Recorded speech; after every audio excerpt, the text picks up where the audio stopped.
Sejumlah nama mulai bermunculan jelang proses pemilihan gubernur dan wakil gubernur Sumatera Selatan yang menurut rencana digelar pada November mendatang.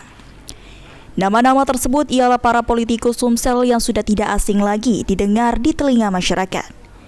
Di antaranya Mawardiaya dan Harnojoyo yang telah mendeklarasikan bakal maju sebagai pasangan bakal calon gubernur dan wakil gubernur Sumatera Selatan periode 2024-2029. Berikutnya, walau belum ada pasangan, nama mantan Gubernur Sumatera Selatan Herman Deru diprediksi akan kembali ikut dalam ajang Pilgub Sumatera Selatan.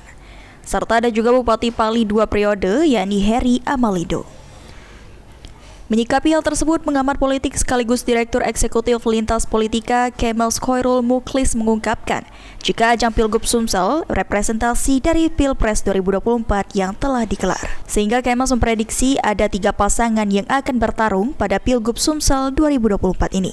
Hanya 3 pasang ini yang ada kemungkinan ya, ini merupakan representasi daripada Pilpres kalau kita lihat peta yang ada sekarang ini. Oke, jadi representasi dari Pilpres ini Pak ya?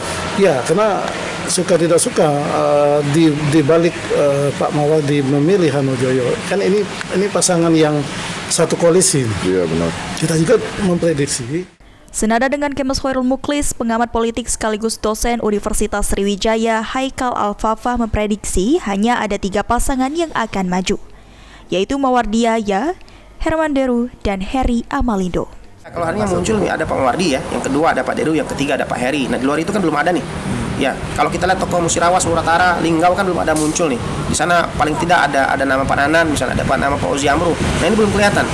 3 kabupaten di wilayah Lahan, Empat Lawang, Pagar Alam ya bisa Pak Harno ya kan. Belum ada tokoh-tokoh yang lain muncul. Di Morenim Pali juga ada Pak Heri ya. Okuraya itu dikuasai oleh Pak Herman Deru. Nah, tinggal di wilayah Palembang terbagi juga. Misal nanti ada kabar Pak Herman Deru akan berpasangan dengan Pak Edi Santana, tentu dukungan Kota Palembang juga akan terbelah.